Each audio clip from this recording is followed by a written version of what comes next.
Bonjour. Bonjour. Aujourd'hui, vous avez convoqué la presse, on peut savoir les motifs.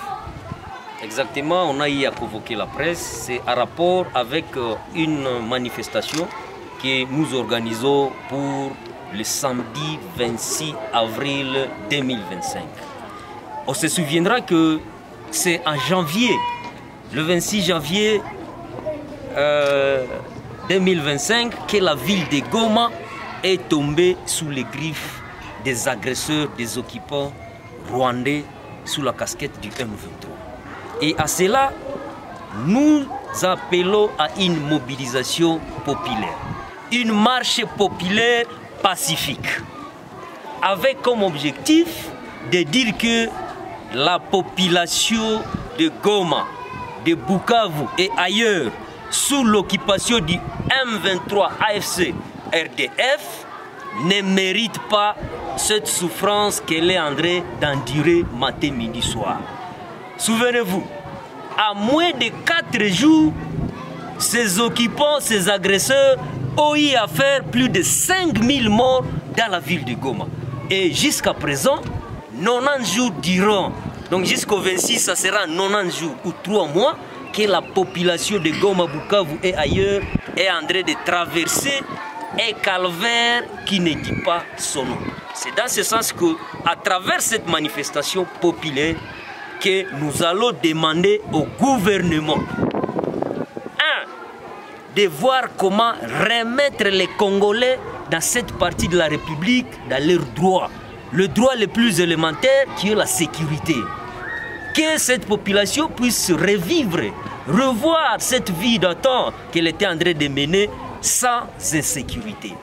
Deuxièmement, à travers cette manifestation, nous voulons à ce que toutes ces personnes, ces Congolais qui croupissent dans des prisons et qui ont été arrêtés, même par l'ancien régime, l'ancien président, qui aujourd'hui seraient en acquaintance avec ces rebelles, ils avaient arrêté sous prétexte qu'ils sont des maïmaï et à l'étaxant de tout le monde d'Israël, association de malfaiteurs, mouvement insurrectionnel, et ils croupissent dans les prisons. Alors que le président actuel avait dit venez travailler ensemble pour bouter dehors, pour bouter hors d'état de nuit ces agresseurs. Et donc, nous voudrions que le président de la République puisse décréter, même à travers ces actes, de libérer ces gens, de quitter les prisons de Angenga, de quitter les prisons de Makala, Bunia et ailleurs, Butembo, Beni, Isola. La simple grâce présidentielle suffirait pour que ces maïmaï reviennent et venir combattre avec ceux qui sont sur la ligne de front. Et au finish, on ne va pas cesser de dire que seuls les Congolais, nous-mêmes, nous allons sécuriser notre pays. Nous allons protéger nos terres.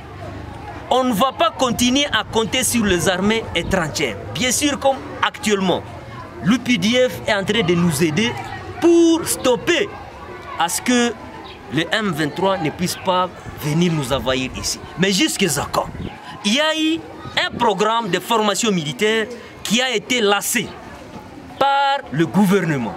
Programme de RAD, programme de formation des militaires de carrière, local defense, mais on ne sait pas là où on en est.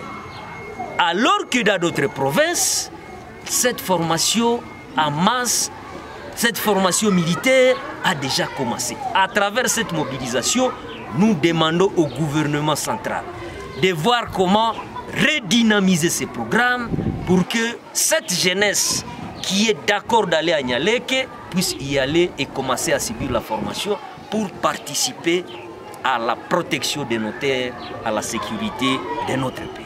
Et c'est quoi l'itinéraire de la marche? L'itinéraire de la marche, c'est que nous allons commencer en Diapanda.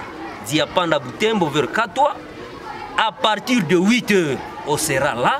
Après une brève prière, nous allons descendre dans les rues. C'est une marche pacifique, non violente, et il n'y aura pas de ville morte. C'est juste une mobilisation populaire. Nous allons descendre dans les rues et c'est la Véranda Mutanga qui appelle à cette manifestation.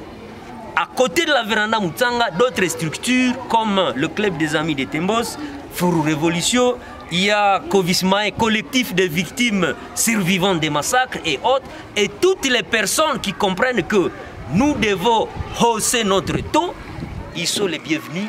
À partir de 8h au Seranzia Panda, 8h, 8h15, 8h30, nous allons descendre dans les rues vers 9h jusqu'à destination à la mairie de Butembo.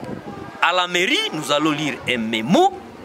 Après ce mémo, nous irons au bureau du collectif des victimes survivantes des massacres. Là, nous allons communier avec ces victimes pendant un moment et après, nous allons